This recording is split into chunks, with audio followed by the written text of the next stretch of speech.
Can you be my date for my ex's wedding? The CEO said yes, but stayed for the vows. It was nearly 6 p.m. when Claire Bennett, 25, and composed as ever, sat in the small glass-walled conference room on the 18th floor of Atlas Media Group. Her notepad was neatly organized, her pen poised. Across the table, Michael Carter, CEO, 33, and famously unreadable, reviewed the proposal she and the internal communications team had prepared. Claire's blonde hair was softly curled at the ends, her blazer a muted beige over a seafoam blouse. Professional, clean, forgettable, that was how she preferred it. But her thoughts were miles away from the quarterly engagement report. She had received the wedding invitation that morning. Ethan, her ex-boyfriend, the man who once said she was comfortable, not ambitious, the same man now marrying Julia, her old college roommate and so-called friend. Their wedding would be held at an oceanfront resort. Romantic, expensive, public. Claire had stared at the RSVP card for hours, torn between ignoring it and showing up alone to prove she was unaffected. The latter felt worse. She would become a walking punchline for their mutual friends. Again. Now, as Michael flipped a page in the proposal, Claire heard herself say it before she even realized the words had formed. "Would you be my date to a wedding?" The room went still. Michael looked up slowly. His face remained calm, brows slightly raised, not surprised, not amused, just curious. "To a wedding?" he repeated, voice even. Claire blinked, heat rushing to her face. "Forget I said that. It was stupid." Michael set the papers down and tilted his head. "Tell me the time and dress code." Claire stared at him. "You are not serious." "I am," he replied, his tone unreadable.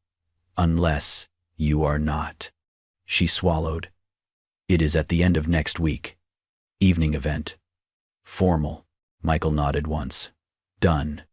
Claire was stunned into silence. The CEO. The man who barely said more than a few words in meetings. The one no one dared approach unless necessary, had just agreed to attend her ex's wedding as her date like it was a board meeting. She did not know whether to laugh or panic. As the meeting concluded, Claire gathered her things, trying to regain her balance. Michael remained seated, watching her quietly. At the door, she turned. "Why did you say yes?" Michael looked at her for a moment longer than necessary. His voice softened, just slightly. "Because I know what it is like to face the past alone." She said nothing. He said nothing more. But as she walked away, she could feel his eyes on her back, not in judgment, not with curiosity, but with a strange stillness, as if he had seen something he recognized. In that moment, Claire did not know that behind Michael's calculated demeanor lived a quiet wound he never discussed. One he kept buried beneath achievements and boardroom conquests. But when she spoke, her voice steady, but her hands clenching the wedding invite, he had noticed the edge of something he knew too well. Pretending not to care. That was the beginning. Not of a lie, but of something neither of them could yet name. The sea breeze was warm and tinged with salt as Claire stepped out of the black car, her emerald green dress flowing gently around her legs. Her blonde hair, softly curled, glinted under the late afternoon sun. Guests milled about the beachfront resort, laughter and chatter drifting through the air like champagne bubbles. But when Michael Carter stepped out behind her in a tailored navy suit, the conversation stilled for a beat, just long enough for people to register who she was with. Claire kept her gaze forward, shoulders straight. She had rehearsed this walk in her mind 100 times, but nothing could prepare her for the sudden silence, the quick glances, or the subtle nudges. "Is that Claire?" someone whispered nearby. "With him?" Michael placed his hand gently on the small of her back. "You all right?" Claire nodded, not trusting her voice. She wasn't sure if it was the ocean breeze or the weight of her past rolling in all at once. Inside the reception hall, the crowd grew thicker. Old college friends, former roommates, distant cousins, all gathered in one sun-drenched ballroom. The bride and groom had not yet arrived, but Claire could already feel the eyes on her. "Claire Bennett," a voice chimed from behind her, thick with artificial sweetness. It was Melanie, a former classmate with a taste for gossip and designer labels. "You look comfortable. Never thought you'd be the one to show up with a CEO." Claire smiled politely. "Lovely to see you too, Melanie." Michael turned, his tone even but razor sharp. "Anyone who questions her worth doesn't know her at all." Melanie blinked, caught off guard. A few guests nearby fell silent. Claire blinked back the burn behind her eyes. For years, she had endured being underestimated, spoken about, laughed at in whispers. This small moment of public defense meant more than she could say. The ceremony began shortly after, held on a flower-lined terrace overlooking the sea. Claire and Michael sat together in the second row. She could feel the tension as her ex stood at the altar, his gaze flickering to her more than once. His bride, her former roommate, noticed, too. By the time the I do's were exchanged, Claire's hands were clenched in her lap. She clapped, smiled, nodded, every motion calculated, controlled. Later that evening, after dinner and awkward small talk, Claire found herself on the rooftop terrace of the hotel. The moonlight reflected across the surface of the pool, and the music from the ballroom below felt miles away. She leaned on the railing, hugging her arms close, when Michael appeared beside her, holding 2 mugs. He offered one wordlessly. Claire took it, the warmth surprising. "Ginger tea?" she asked. "It looked calming," he said. They stood in silence for a moment before she exhaled. "I did not come here to prove anything," she said quietly. "But it's strange how fast people remind you of who they think you are." Michael turned toward her, listening. "My ex used to tell me I had no ambition," she continued. "Said I lacked vision. That I was fine with small things. Like that was a flaw." Michael's expression didn't change, but something in his eyes softened. "Some people think ambition has to shout. I don't. Some fires burn quietly, still just as powerful." Claire looked up at him. His gaze was steady, grounded. Then, gently, he slipped off his jacket and draped it over her shoulders.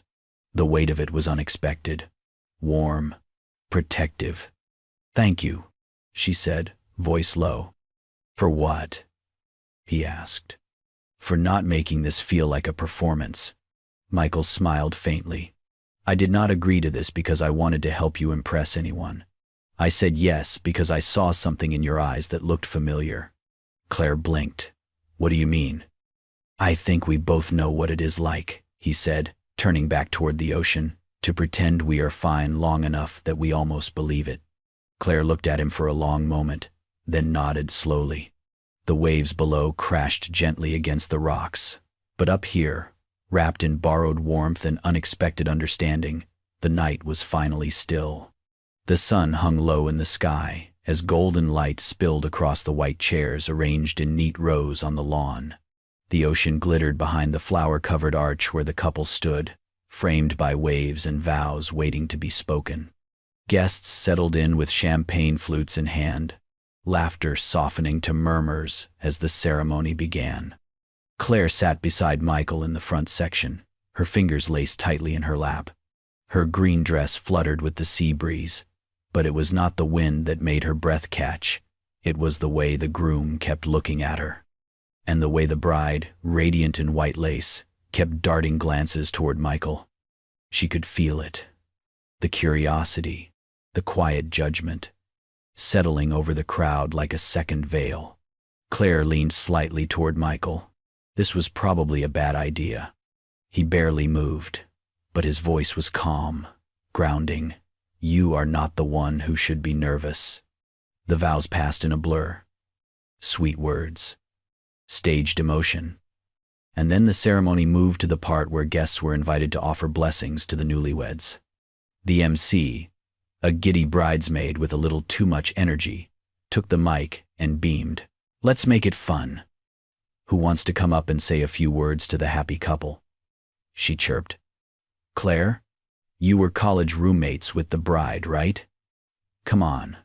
Before Claire could react, a few old friends nudged her forward, laughing. Come on, Claire. Say something unforgettable. Her stomach dropped. She rose on instinct, her smile tight, steps hesitant as she made her way to the front. Her heart pounded like a warning. But before she could reach the mic, Michael stood. His presence was commanding. Everyone stilled.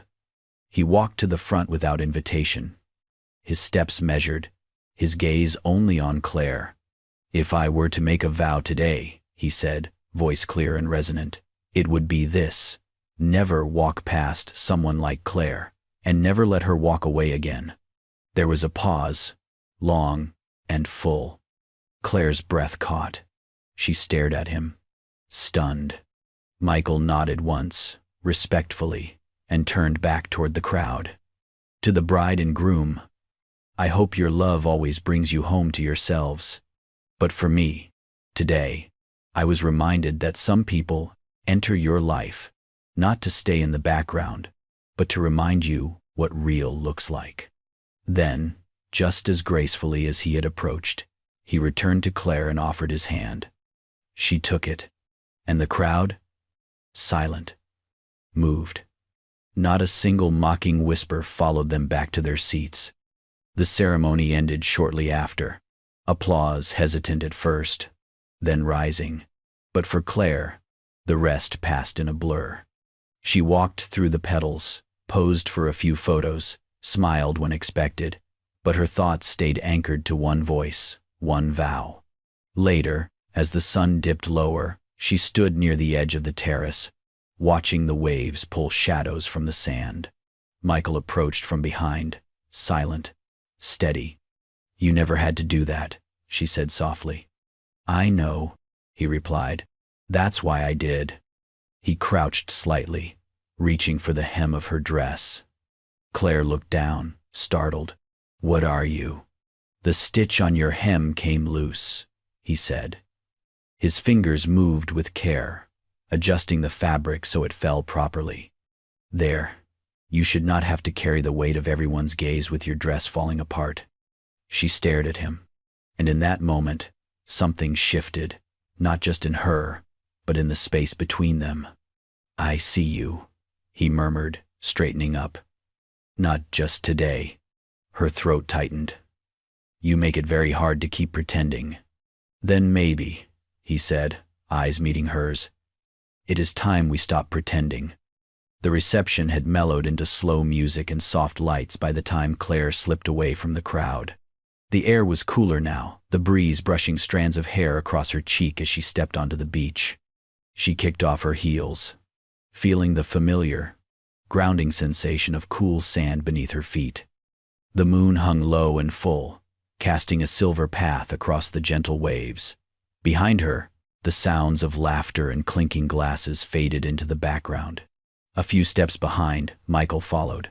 His jacket was off, sleeves rolled just above his wrists, and even in the moonlight, he looked like he belonged to another world. Yet tonight, he stayed close. Claire walked quietly, arms crossed, eyes fixed on the tide. The weight of the day hadn't settled yet. It hovered, unspoken. You always walk barefoot at weddings? Michael asked softly, a hint of a smile in his voice. Only the ones where I almost have a panic attack, she replied dryly, glancing over. His smile deepened, but he said nothing. They continued down the shoreline, silence stretching between them, not awkward, just open, honest. After a few minutes, Michael stooped down and picked something from the sand. He held out a small seashell, delicate, white, its edges smoothed by the sea. For you, he said. Claire raised an eyebrow, amused. I didn't take you for the seashell gifting type. He looked out toward the water. Some memories, he said quietly, are meant to be buried, some kept in your pocket. Claire turned the shell over in her palm, the gesture unexpectedly tender. Do you do this often? She asked. What? Walk women down the beach after pretending to be their date? Michael looked at her then, really looked at her. No, he said simply. Just you. She paused, then looked down again at the shell. I still don't get it, she said, almost a whisper. Why would someone like you say yes to someone like me? He stopped walking, and she turned to face him. His expression had shifted, no longer teasing, no longer guarded. Because, he said gently, you're the only one who doesn't need me to prove anything. Claire's breath caught. Michael stepped closer, but didn't reach for her. Everyone else, he continued, sees the title, the money, the version of me I wear like armor. But you. He paused, searching for the words. You didn't ask for anything. You never tried to impress me. You never tried to belong. I don't belong, she said, the words escaping before she could stop them. He shook his head. You belong more than anyone I know, and maybe that's why you scare me. Claire looked up at him, stunned. I scare you? He nodded once. Because, when I'm around you, I don't feel like a CEO. I feel like myself. And that's the scariest thing in the world. The wind picked up, sweeping through the space between them. Claire wrapped her arms around herself. Without a word, Michael shrugged off his rolled-up shirt and laid it gently over her shoulders. She held it there, breathing him in. Clean, warm, unfamiliar, and somehow comforting. For a long moment, they just stood like that, the surf whispering behind them, the moon shining above. No promises, no roles, just two people who had stopped pretending. Claire clutched the little seashell tighter in her hand, her fingers brushing its ridges. Some memories were worth keeping. Some, she realized now, were still being made. The fluorescent lights of the office were colder than Claire remembered. It had only been 2 days since the wedding, but returning to the rhythm of corporate life felt like waking from a dream. She moved quietly through the halls, keeping her head down, avoiding unnecessary stops. She timed her coffee runs to miss the executive team's usual break. And whenever she passed the floor where Michael's office loomed behind frosted glass, her steps quickened, almost instinctively. At her desk, she focused on her screen with more intensity than necessary, drowning herself in team reports and brand alignment strategies. Her inbox buzzed, meetings filled her schedule, and yet, every now and then, her mind would drift back to the beach, to his words, his hand brushing hers, the way he had looked at her like no one else ever had. She shook the thoughts off. That was not real. It was never supposed to be. Late Wednesday morning, a new email pinged in. Subject: You forgot this. Attached was a photo, a close-up of her hair clip, the small silver one she had worn the night of the wedding. She had not even noticed it missing.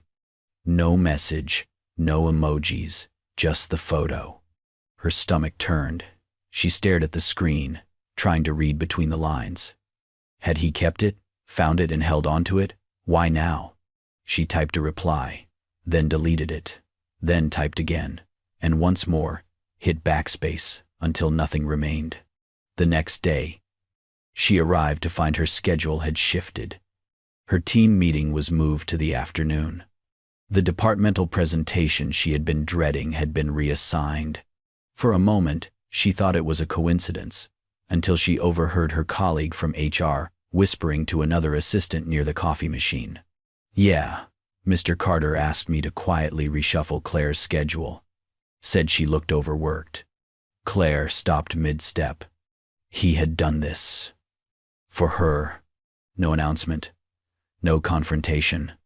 Just quiet rearrangement, like sliding puzzle pieces into place, so her life would feel a bit lighter. She returned to her desk, her thoughts a tangle of gratitude and confusion. This was not just professionalism, but it also could not be more than that, could it? Was this how CEOs treated employees who made them look good for a weekend? Or was this something else? Claire spent the next few days wrapped in hesitation. She avoided the executive floor. She kept her phone on silent. and every time her fingers hovered over his contact name, she reminded herself. He lived in a world of press releases and high-stake mergers. She was just the girl who wrote internal newsletters and tried not to be in the way. But one evening, after most of the office had emptied, she lingered. From her window seat in the quiet break room, she could see the lights still on in Michael's corner office. He was alone, standing by the window, phone to his ear, his silhouette outlined against the city's golden hour. And she wondered, not for the first time, who he was when no one else was looking. She remembered the warmth of his jacket on her shoulders, the seashell, the words he had said when no one else dared speak. Some fires burn quietly. Maybe hers did, but his burned with restraint, with intention, and for the first time, Claire did not know if that scared her or pulled her closer. That night, she opened her drawer and retrieved the clip from the envelope her assistant had forwarded from Michael. She held it in her hand, the cold metal, small and delicate. It was just a hairpin. But in that moment, it felt like a message.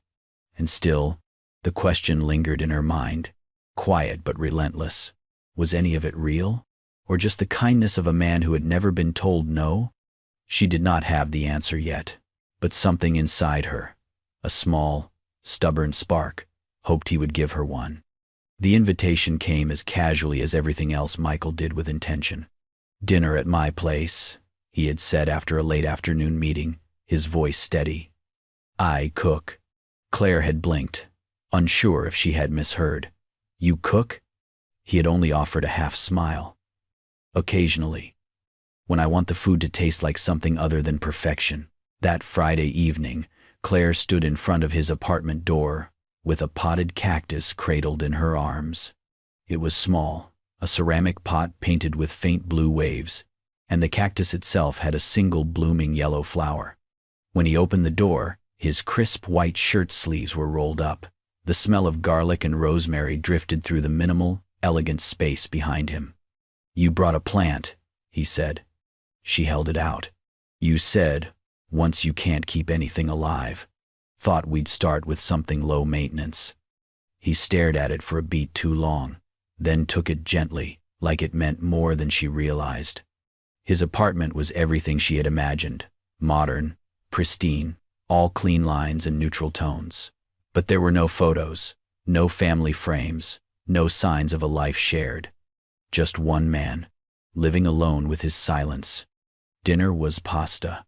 Not perfect, but warm. He had made it from scratch, he confessed, and looked genuinely embarrassed when she said it tasted amazing. They talked about books, travel, quiet things. He let her ask questions, and for the first time, he answered them not like a CEO, but like a man who had been too alone for too long. "I bought this place for the view," he said, pouring wine, "but sometimes it just stares back at me." Claire glanced out the window behind him. The skyline was breathtaking, but cold, like a painting behind glass. She placed her glass down, then walked toward the living room. On the side table, she noticed a single object that seemed out of place. The silver hair clip she had lost at the beach.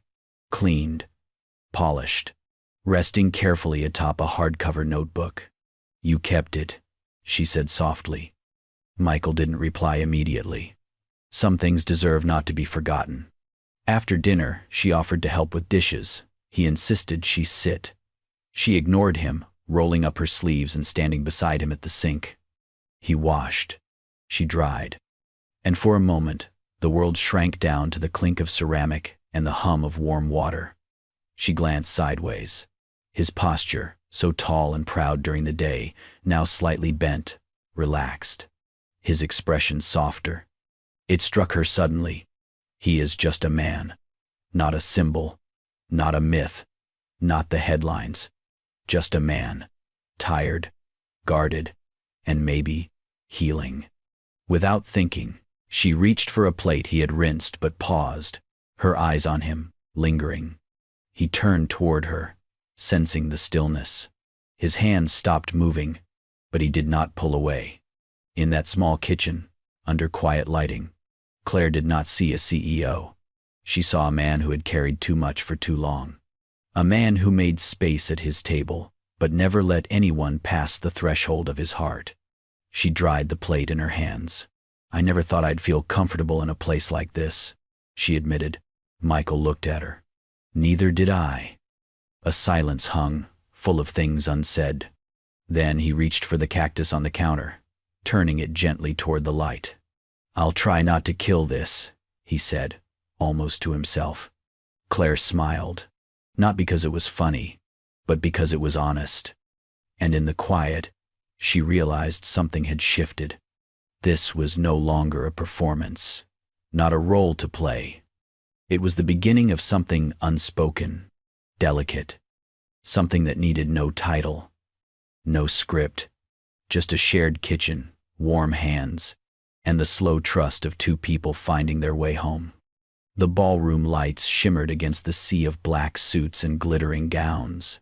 Claire stood near the back, a champagne flute untouched in her hand. Her gaze was fixed across the room. Michael was there, composed as always, standing beside a woman in a tailored red dress, her hand briefly resting on his arm as they spoke to a group of executives. Claire recognized her immediately, a high-profile investor from one of their partner firms. Gorgeous, confident, clearly fluent in his world. Claire felt it before she could name it. A flicker of doubt, a crack of something brittle. It was not jealousy, it was clarity. That she had been foolish to think she belonged in his world beyond the moments he let her in. By the time she slipped out of the gala and into the cool night air, her chest was tight with a pain she did not want to give a name. She did not answer his messages that night, or the next morning. At dusk, there was a knock on her apartment door. Claire hesitated before opening it.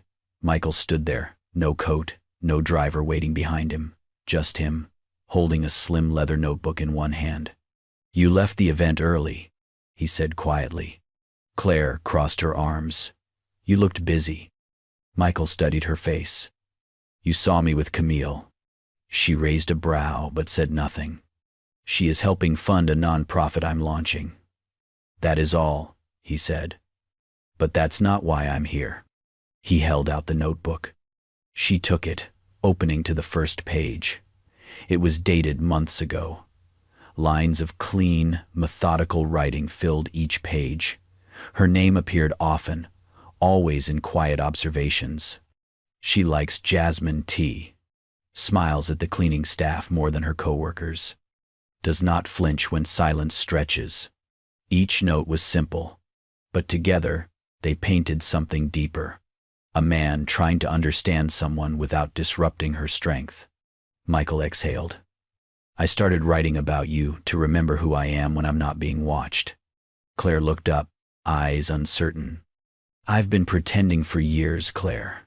Pretending to be the man people respect, the man who never fails, the man who never feels too much." He took a step closer.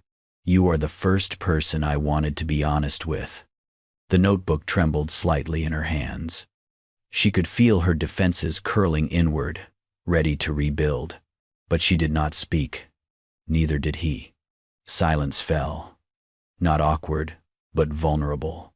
Then Claire stepped forward. No speeches, no conditions.